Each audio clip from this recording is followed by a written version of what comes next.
Brian. Thank you for that kind introduction. And thank you, Provost Samhat, although I will have to go back and look at the art of ubiquity when I get back home. And President Nugent, thank you very much for giving me such a warm welcoming today. Some of the students did suggest that I call the President the Nuge. That just didn't seem dignified, particularly as she's leaving, so I'll avoid that. But don't worry, Madam President, New York tabloids call me Bloomy, and that's when they're being nice, so I got this is my first day at Kenyon, and I'm told that when you first get here, you're supposed to stand up and sing the college song in front of everyone, and then they boo you. That would just make me feel like I was back in New York City. Well, I'm happy to do it, actually. I've been practicing, I know the words, but today isn't about me, so it's about you graduates. Unfortunately, you won't get a chance to hear me do it. Today, my job is to salute you graduates, but not merely for your academic achievements, even though they have been many. As Rutherford B. Hayes, class of 1842, said, the honor of success is increased by the obstacles which are to be surmounted. And you've done a remarkable job, from everything I've heard, about overcoming every obstacle on the way to your diploma. I asked some students what were they, and they said, well, you overcame the swine flu freshman year, you overcame middle path in mud, snow, and ice, you overcame living in New Apps and having the 810 economics class in Ascension, you survived comps, you survived the closing of Middle Ground, you survived tornado alerts every Friday and power blackouts every winter. I don't suppose we're going to have one today, but from what I understand, things do get pretty wild around here when you do. But you survived it all, and here you are. However, this is also a very special weekend for somebody else. And before I impart some indispensable words of wisdom that you are sure to remember for the rest of your life, let me say something about another important group here today, and they are sitting all around you, beaming proudly and not even thinking what it costs to get you to this day, or what happens if you can't get a job and have to move back home. I am talking about your parents and relatives, so why don't you give them a big hand? They certainly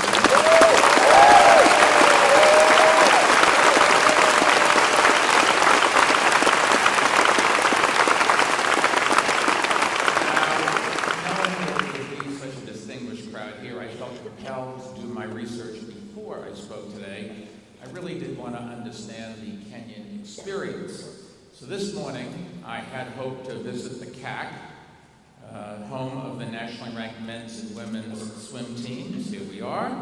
And also the Jasper Tennis Center, home of the soon-to-be national champion men's tennis team.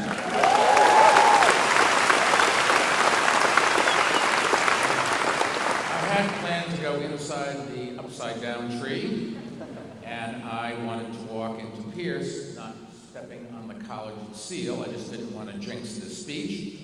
I wanted to head over to the Cove and eat some mac and cheese wedgies. Actually, here the atmosphere is very, what's the right word, colorful. I did want to go to Sunset Point and sit on the bench, and then go over to Beta Rock over in South Quad, although my health commissioner back home advised me not to sit on that. Most of all, and can you blame me, I was hoping to see Godzilla. I wanted to do all of that, incidentally, before coming here, but instead, I must admit, I spent the entire morning looking for parking. I just had no idea how hard it is to park on this campus. I think I'm way out in South Lot 2. The only reason I made it here on time was I sent out an all-stew to get a lift from here to there. Anyways, I'm not quite prepared for today as you graduates are, but that's okay, because life is really looking forward. And as you commence a new phase in your life, and as you do, what's most important is not what you are able to remember from your classes, because after all, over time, you will forget most of the books you read, the equations you memorized, the studies you analyzed, the papers you wrote, the tests you took. Believe it or not, I forgot all of my 7th grade Latin when I was listening to the deferring of degrees. It's inevitable. It happens to all of us. But what is important is not remembering what you learned, it's realizing how much more there still is to learn. Some of you will continue your formal education. You may go back to school just down the road, and some of you will never want to sit in the classroom again for the rest of your lives. Regardless, my advice to you is don't let your education end here. In a couple of minutes, you will be a graduate, but I hope that for the rest of your life, you will remain a student. Your capacity to learn is your greatest asset that you have. Never give it up. Never sell it short. Every day, I take a Spanish lesson. I read widely, I listen to people who have unique insights, and most importantly, I ask questions. Don't ever be afraid to ask a question. It is not embarrassing. It is a sign of intellectual honesty. The most powerful word in the English language is why, because there is nothing so powerful as an open mind. Whatever path you choose in life, whether it involves scientific discovery, technological innovation, entrepreneurial activity, public service, artistic expression, or anything else, be a lifelong student, because the day you stop learning is the day you start dying. Now, the world is full of people who stop learning and think they've got it all figured out, and you've no doubt met some of them already, and you'll meet plenty more. Their favorite word is no. They'll give you a million reasons why something can't or shouldn't be done. Don't listen to them. Don't be deterred by them. And don't become one of them. Not if you really want to fulfill your potential, not if you want to change the world for the better, not if you want to share the great American dream. Back in 2001, when I was considering running for mayor, people told me, don't do it. You'll never win. The media will tear you apart. You don't know the first thing about politics. And that was just my family talking. But one person did say to me, if you can picture yourself giving a concession speech, then why not go for it? And that was perhaps the best advice I ever received, and I followed it. In order to succeed, you must first be willing to fail, and you must have the courage to go for it anyways. If I could wish one thing for all you graduates today, it would be this: live courageously. Live courageously. Don't play it safe. And I'm not talking about climbing the water tower or swimming in the river or wearing something crazy to shock your mom. I'm saying take risks, take charge, and don't let others decide the future for you, and don't wait for opportunity to knock. A former Kenyon student, the comic genius Jonathan Winters, who died last month, once said, if your ship doesn't come in, swim out to meet it. Have the courage to act on your hopes. Don't be paralyzed by your fears. Have the courage to think for yourself and to believe in your ideas. That kind of courage lies at the heart of human invention and progress, and the lack of it lies at the heart of our political problems today. Last year, about 125 miles northeast of this campus, a 17-year-old student opened fire on his high school cafeteria, killing 3 people and wounding others. It was national news for a day or two. Then came mass shootings in Pittsburgh, Miami, Oakland, Tulsa, Seattle, Wilmington, Aurora, Milwaukee, Texas A&M, Minneapolis, Brookfield, Portland. And after each one, those in Washington just shrugged. Then Sandy Hook Elementary School in Newtown, Connecticut. 20 children, 6 faculty members, all gunned down. As a parent, I can tell you it is just unthinkable if it happened to one of your children. After Newtown, President Obama and some congressional leaders finally stood up and said something has to be done.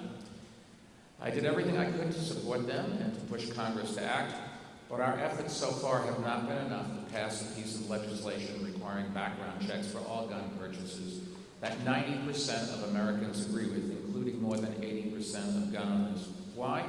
Why do I tell you this? Number one, this is one of the great tragedies happening in America. And 2, because I believe it comes down to one word, and that word is courage. Too many members of Congress did not have the courage to stand up to the increasingly extremist views of the NRA's Washington lobbyists. Many of them feared that voting for a common-sense policy that would lead to someone challenging them in a primary or hurt their chances to win their party's nomination to a higher office is too big a price to pay for saving 30-odd thousand lives a year. They would have done well, however, to remember the words of Kenyon's Rutherford B. Hayes, who said at his inaugural, "He serves his party best who serves his country best." Instead, we have a federal law that prohibits criminals and mentally ill from buying guns, and we have a Congress that doesn't have the courage to enforce it through a comprehensive background check system. And as a result, 33 innocent people are murdered with guns every day. Since you freshmen first signed the matriculation oath as freshmen 4 years ago, more than 40,000 American lives have been murdered with guns. That's nearly as many Americans as we lost in combat during the entire Vietnam War. Congress's failure to act in Washington is its worst. The worst thing that it's ever done. It would not be fighting for change. I would not be fighting for change, and you would not be fighting for change if we didn't believe we could win. This is something you really should think about. In fact, I believe we will win sooner or later because I believe in all of you. Your generation, more than any other, at least since the 1960s, is reshaping society in fundamental ways by making your values known and your voices heard. I've seen how powerful that can be. In New York, the voices of young people, some of them too young to vote, played a crucial role in passing a law legalizing same-sex marriage, and it passed with bipartisan support. Here in Ohio, the son of a Republican senator who had the courage to come out led his father to change his view of gay marriage and gave him the courage to speak out. Individual courage, combined with collective action and teamwork, changes the world. And 9 years ago, voters here in Ohio passed a constitutional amendment banning same-sex marriage. And because of that, so many young people are speaking up and organizing. Make no mistake about it, its days are numbered. When you all return for your 10th reunion, and hopefully well before the amendment will long be consigned to history's scrap heap, I can already hear some of those conversations at this reunion. Some of you may have been talking about how you worked on the campaign that elects our first woman president. Some of you may have been talking about how we've helped pioneer sustainable initiatives that are allowing us to win the battle against climate change, which we're working hard to do in New York City, and I hope across the country and around the world. Some of you may be talking about how tech companies you started are working for, hopefully in New York City, are changing the way people live. Some of you may be talking about the schools you work in, erasing the achievement gap that has existed far too long between different racial and ethnic groups in our country. And I'm glad to report that once again in New York we have made important progress, but we're certainly not where we want to be. Some of you may be talking about diseases you've helped to eradicate, something I've strongly supported through my philanthropy. And I predict that all of you will be talking about how, no matter how far off the beaten path your life trajectory takes you, the Kenyon Development Office will still be able to get its fundraising letters to you. But whatever path you choose, and whether it leads to a big city or a small town, make no mistake about it, the future of the country is in your hands. We really are counting on you. And so I'll leave you the words that I tell everyone I hire. Don't screw it up. Before I close, let me just say one thing. I know today's job market is not easy. Don't get discouraged. Perseverance always pays off sooner or later. If you're willing to work hard, you will find a great job that you will love and you'll have a great life.